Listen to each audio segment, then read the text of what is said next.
네, 감사가 넘치는 하루가 되시기 바라겠습니다. 오늘 말씀은 마가복음 6장 14절에서 16절 말씀입니다. 이에 예수의 이름이 드러난지라 헤롯 왕이 듣고 이르되 이는 세례 요한이 죽은 자 가운데서 살아났도다.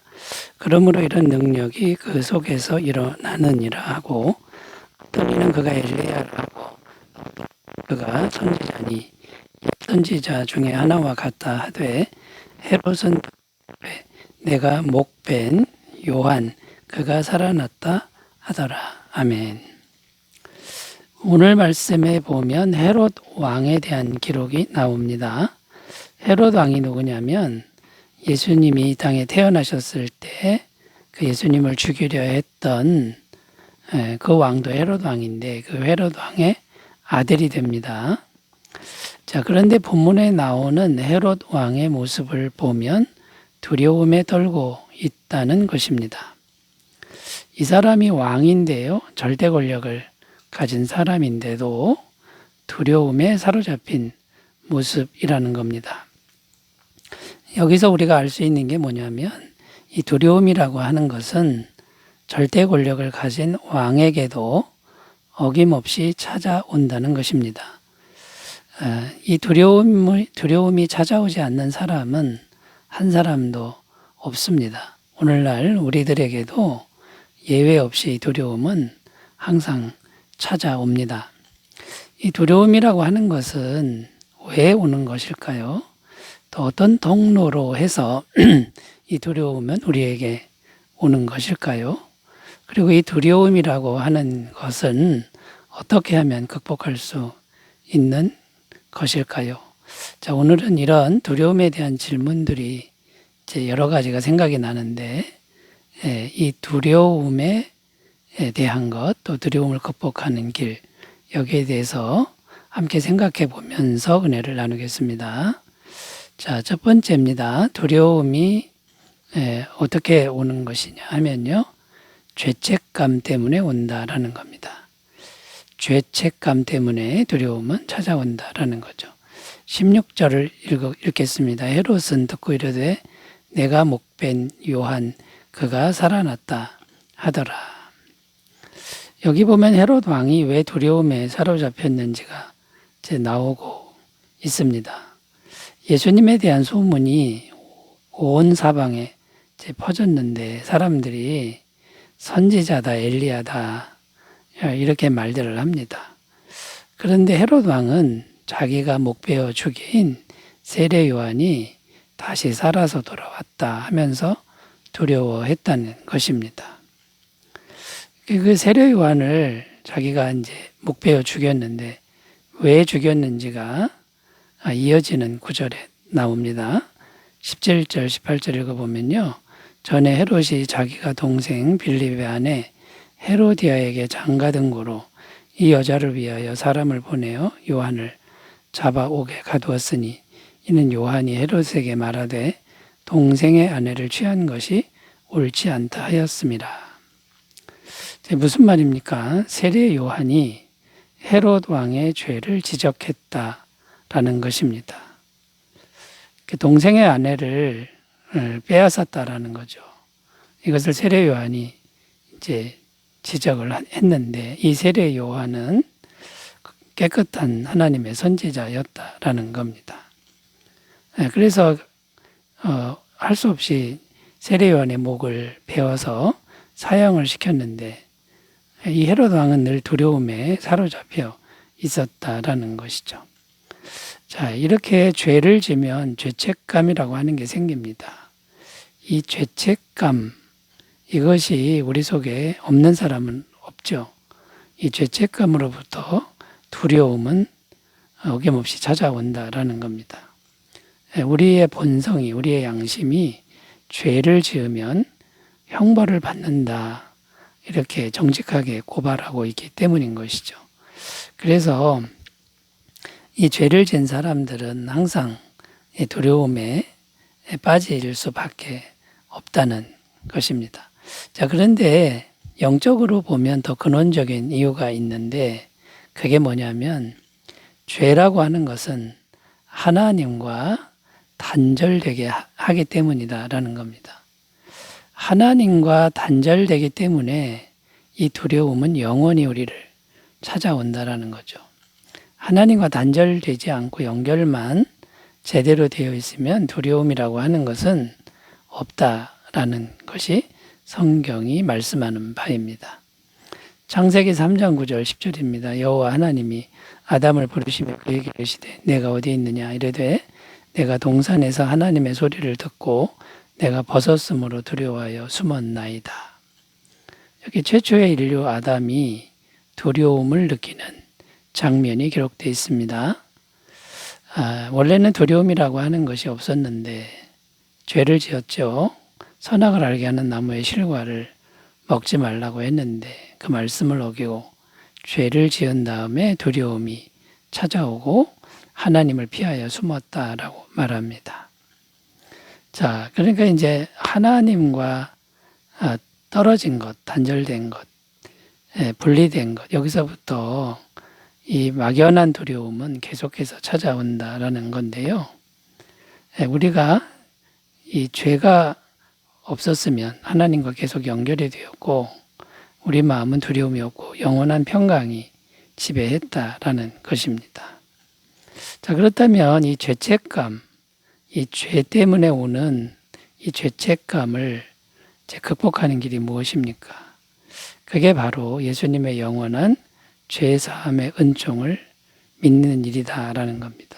십자가에서 우리 죄를 대신해서 피 흘려 죽으신 예수님을 믿고 영원한 죄사함의 은총을 받아들이면 이제 어떻게 됩니까? 하나님과 연결이 되고 죄가 영원히 해결된다라고 하는 이 은총이 두려움을 극복하게 한다라는 거죠. 히브리서 9장 12절입니다. 염소와 송아지의 피로 하지 아니하고 오직 자기의 피로 영원한 속죄를 이루사 단번에 성소에 들어가셨느니라. 예수님의 십자가에서 죽으심은 영원한 속죄함을 이루어 놓으신 단 한 번의 사건입니다. 로마서 8장 34절 누가 정죄하리요? 죽으실 뿐 아니라 다시 살아나신 이는 그리스도 예수시니 그는 하나님 우편에 계신 자요 우리를 위하여 간구하시는 자시니라. 그 예수님을 믿는 사람을 영원히 정죄할 존재가 없다라는 거죠. 자, 여러분, 죄책감이 오면 두려움이 오는데 영원한 죄사함의 은총을 늘 받아들이심으로 이 죄책감을 극복하시고 두려움을 극복하시기를 바라겠습니다. 자, 두 번째로 가보겠습니다. 두려움이 이제 왜 오는 것일까요? 세상 가치관에 물들어 있기 때문에 찾아온다라는 겁니다. 자, 세상 가치관에 물들면 왜 두려움에 사로잡히는 것일까요? 첫 번째 이유는 세상 가치관은 영원하지 않다는 겁니다. 언젠가는 다 없어질 것들이기 때문에 두려움이 오는데 이게 오늘 없어질 수도 있고 내일 없어질 수도 있고 그러니까 항상 없어질까 봐 두렵다라는 거죠. 영원하지 않기 때문인 거죠. 요한일서 2장 16절 17절 이는 세상에 있는 모든 것이 육신의 정욕과 안목의 정욕과 이생의 자랑이니 다 아버지께로부터 온 것이 아니요 세상으로부터 온 것이라 이 세상도 그 정욕도 지나가되 오직 하나님의 뜻을 행하는 자는 영원히 거하느니라. 그러니까 금방 없어질 것을 알고 있습니다. 잃어버릴까 봐 이게 두려운 거죠. 그러니까 세상 가치관을 붙들면 두려움에 빠질 수밖에 없다라는 거고요. 또 세상 가치관은 얻고자 하는 사람이 많습니다. 그러니까 서로 경쟁하고 싸우고 때로는 죽이기까지 하죠. 그러니까 서로 세상 가치관을 얻으려고 하니까 두렵습니다. 언제나 경쟁자가 있으니까 싸워야 되니까 두려운 겁니다. 마태복음 7장 13절 14절 좁은 문으로 들어가라. 멸망으로 인도하는 문은 크고 그 길이 넓어 그리로 들어가는 자가 많고 생명으로 인도하는 문은 좁고 길이 협착하여 찾는 자가 적음이라. 너도 나도 세상 가치관을 차지하려고 막 아기다툼 하니까 이 두려움은 벗어날 길이 없다라는 겁니다. 헤롯 왕은 절대 권력의 자리에 앉았지만 언제나 불안합니다. 언제든지 자기 자리를 노리는 사람이 나타날 수 있기 때문입니다. 자, 세상 가치관에서 벗어날 수 있는 길은 무엇일까요? 영원한 것에 주목하는 겁니다. 세상 가치관에 주목하지 말고 천국 가치관, 영원한 가치관에 주목하는 일이다라는 겁니다.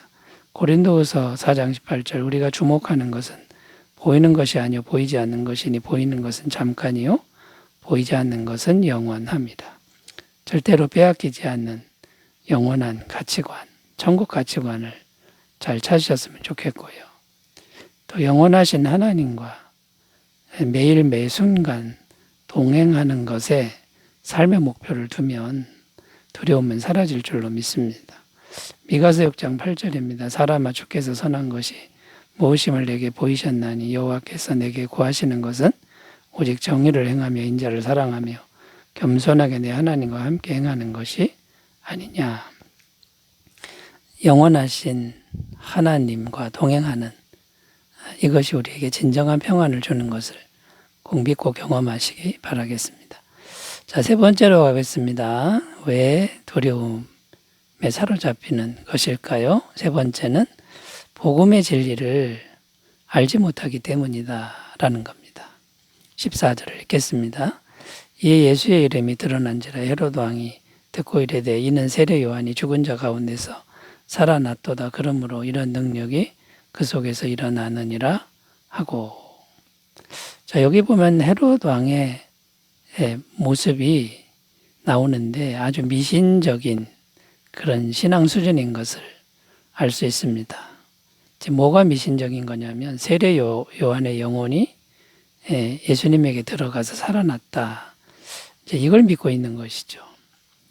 영적인 세계를 제대로 알지 못하는 미성숙한 그런 상태를 보여줍니다. 영적인 세계를 오해하니까 잘못 아니까 왕일지라도 두려움에 떨게 된다라는 겁니다. 이 영적인 세계를 우리가 잘 알아야 되는데 잘 모르는 사람들이 많습니다. 이 귀신들의 정체를 알고 나면 별거 아닌데 벌벌 떠는 사람들이 많고요. 죽음의 권세라고 하는 것도 죽은 후에 부활이 있음을 알면 죽음에 대한 두려움도 극복할 수 있는데 영적인 세계를 모르니까 두려움에 사로잡히고요. 또 이 세상을 살아갈 때 영이신 하나님이 살아계신 걸 믿으면 알면 되는데 모르니까 자기 힘으로만 살려고 하니까 두렵다라는 겁니다. 그런데 세례 요한이나 예수님의 모습은 어떠합니까? 세상에서 가난하고 약했지만 진리를 알기 때문에 담대하고 평안했다라는 것이죠.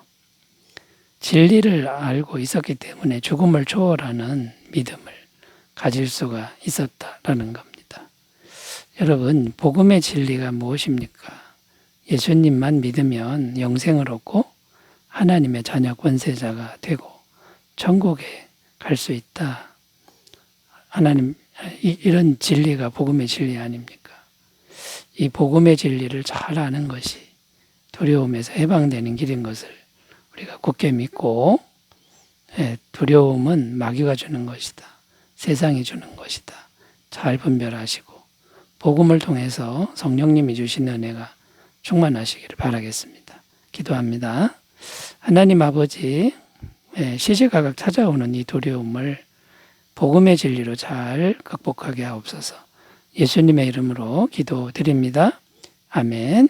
좋은 하루 되시기 바라겠습니다. 감사합니다.